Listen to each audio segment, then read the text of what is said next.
Amen. Ne coupez pas le live, hein. Nous voulons que ça passe en live. Ne coupez pas le live.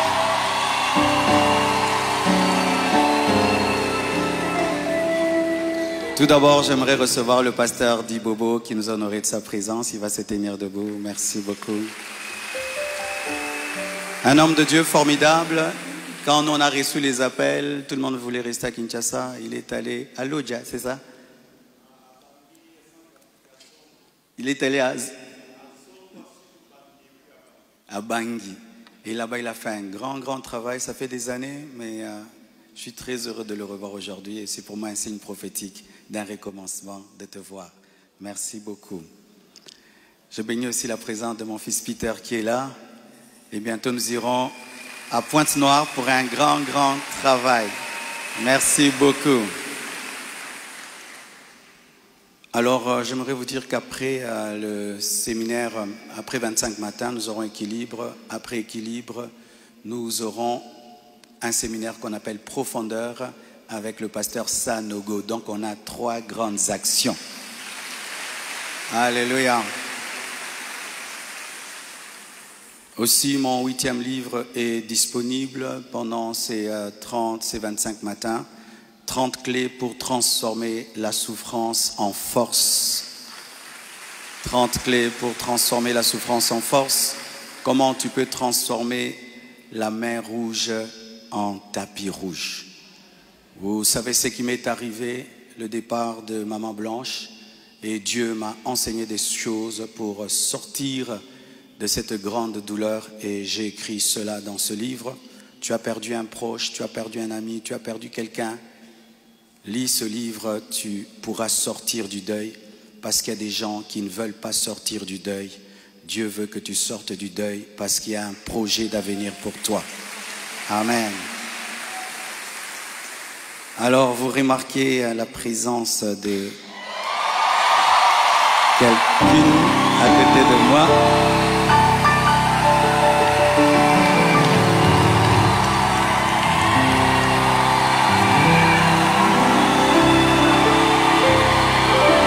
Amen. Est-ce que je peux maintenant parler? Amen. Alors, beaucoup de gens posent la question, elle est d'où, elle est d'où, elle est qui? Même des gens me posent la question, même sur ses cheveux. Est-ce que ce sont ses vrais cheveux? Mais les Congolais, nous sommes graves, hein? Même les cheveux de quelqu'un, vous suivez. Elle est malienne, elle a aussi des origines libanaises, donc c'est un mélange comme moi aussi. Alors, j'ai quelque chose à vous dire. Alors, pour ne pas aller de travers, j'ai préféré écrire afin d'être concis et d'être clair parce que il est bon vraiment que je vous raconte comment on s'est rencontrés. Amen. Hein?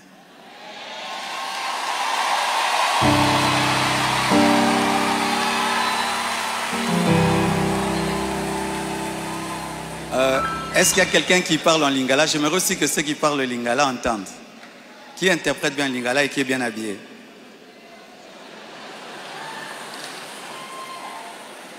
Ok, on va traduire pour ceux qui parlent en lingala un jour. Chers frères et sœurs, après le décès brusque de Maman Blanche, j'ai traversé l'une des saisons les plus sombres de ma vie. J'étais au bord de la dépression, même de l'AVC et même de la mort. Mais beaucoup ne s'en sont pas rendus compte, car je faisais l'effort de rester fort pour vous encourager et pour que l'Église ne devienne pas un lieu de deuil permanent. La solitude, les nombreux questionnements, la douleur de mes enfants, l'innocence de mon bébé, le poids du ministère, la gestion de mes affaires, de ma maison et même de moi-même, tout cela pesait terriblement sur mes épaules. Il m'arrivait de sécher mes larmes avant de prêcher et de pleurer dans mon bureau après avoir prêché. Dans cette épreuve, le pasteur Ézéchiel Moulumba un ami d'enfance et fils du même père spirituel, me parla un jour de sa fille Esther. Mais je lui répondis que je n'avais ni la force ni la tête à cela. J'avais même demandé à Dieu le don du célibat dans l'espoir de ne plus jamais ressentir le besoin de me marier. Mais Dieu ne répondit pas à cette prière. À plusieurs reprises, par l'intermédiaire des prophètes, des songes et des convictions personnelles, le Seigneur me fit comprendre qu'il voulait que je continue ma route et que je refasse ma vie avec quelqu'un d'autre et qu'il était dangereux pour moi de rester longtemps dans le veuvage car un plan maléfique se tramait contre ma vie, mon ministère, ma famille et l'Église. Je me souviens d'une vision particulièrement marquante. J'étais dans une chambre encerclée de très longs serpents aux couleurs magnifiques. Ils faisaient semblant de dormir, attendant que je marche sur l'un d'eux pour m'attaquer. Leur venin était aussi mortel que la beauté de leur couleur. Un seul carré d'1 mètre sur 1 mètre me servait de refuge. La pièce avait une unique fenêtre qui ne pouvait s'ouvrir que de l'extérieur. Et je voyais une servante de Dieu venir ouvrir la fenêtre afin que je puisse m'échapper. Dans cette agonie intérieure, le Seigneur me poussa à recontacter le prophète Ézéchiel qui me donna le numéro d'Esther. Mais au début, elle ne répondait pas. J'en fis part au prophète qui lui transmit alors mon propre numéro. La première chose que je lui avais demandé, c'était de prier pour moi. Ensuite, nous avons commencé à échanger. Je lui ouvrais mon cœur, elle m'écoutait, me soutenait, priait avec moi, tout en continuant à remplir fidèlement ses responsabilités au travail parce qu'elle était une responsable là où elle travaillait. Et à l'église, elle était plutôt photographe, caméraman, modératrice, prédicatrice. Elle était diaconesse et elle était consacrée pasteur.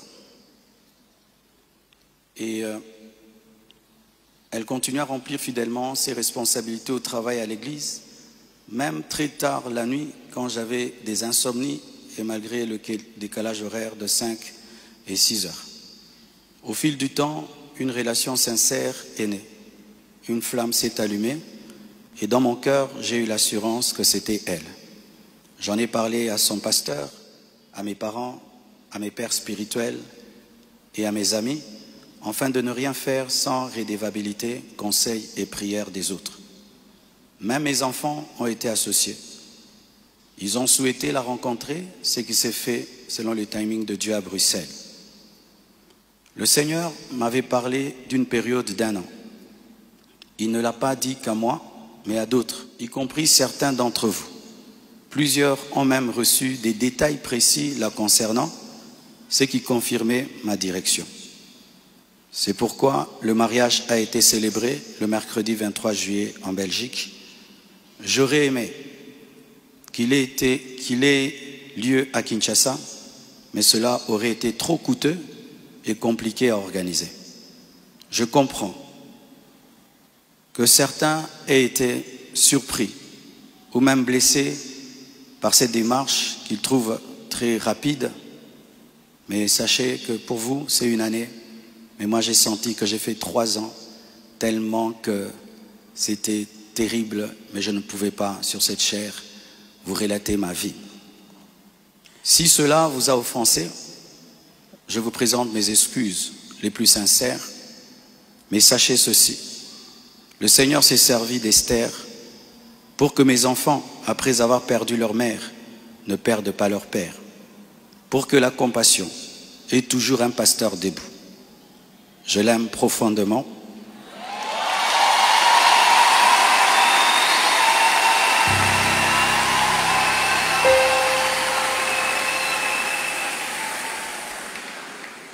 Je l'aime profondément. Elle n'est pas venue pour effacer la mémoire de Maman Blanche, mais pour continuer l'œuvre, comme Élisée après Élie, avec humilité et soumission à Dieu.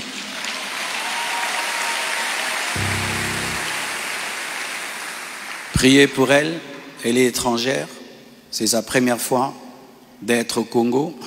Elle a eu le baptême de 4 heures du temps d'embouteillage. Et aujourd'hui, Dieu a fait grâce, il fait froid. Je lui ai dit, tu sens le froid quand même? Elle a dit, mais c'est climatisé. Je dis, non, c'est le vent. Priez pour elle. Portez-la dans vos cœurs, comme vous m'avez toujours porté dans les vôtres. Demeurez en paix et continuez à prier pour nous, pour toutes ces certaines choses que vous entendez. Je vais clarifier ça progressivement avec le temps de Dieu, dans l'amour, dans le pardon et dans la sagesse, sans rancune. Et merci de tout cœur et que Dieu vous bénisse abondamment.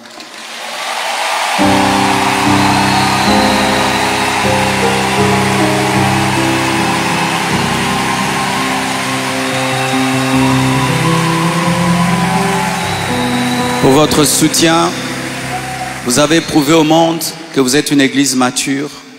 Vous avez prouvé au monde que vous êtes une église enracinée. Vous avez prouvé au monde que votre foi est fondée sur Jésus.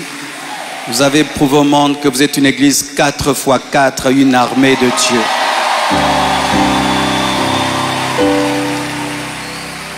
Des fois, j'ai dit à Dieu, tu as beaucoup de serviteurs, pourquoi tout ça c'est moi? Il y a beaucoup d'églises au Congo, pourquoi la compassion, la pluie, les écrans qui tombent sur les gens? Mais nous avons une grande destinée. Un jour, nous comprendrons pourquoi tout ça. Alléluia. Aujourd'hui, nous voulons que vous puissiez prier pour nous. On a prié pour nous à Bruxelles, mais votre prière me manquait. Priez pour nous, s'il vous plaît.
Alléluia. Maman Esther va prier pour nous.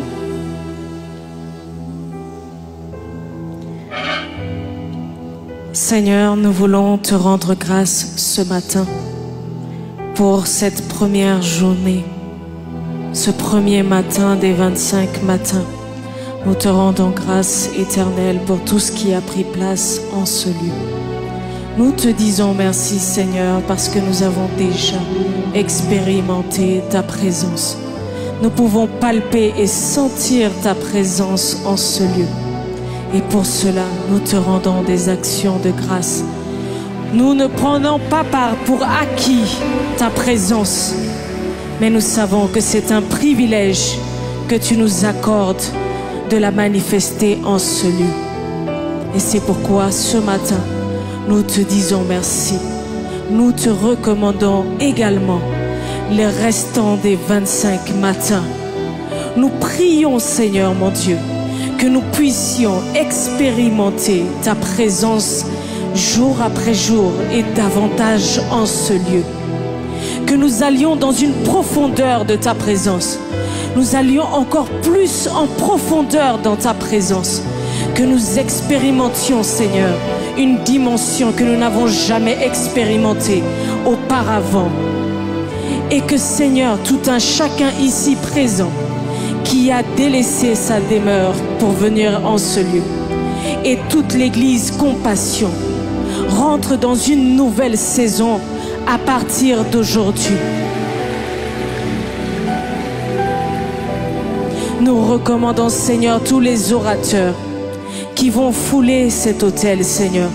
Nous prions, Seigneur, que ça ne soit pas, Seigneur, de par leurs propres mots, par leur propre intelligence qu'ils parlent, mais que ce soit, Seigneur, les oracles de Dieu qu'ils déclarent en ce lieu.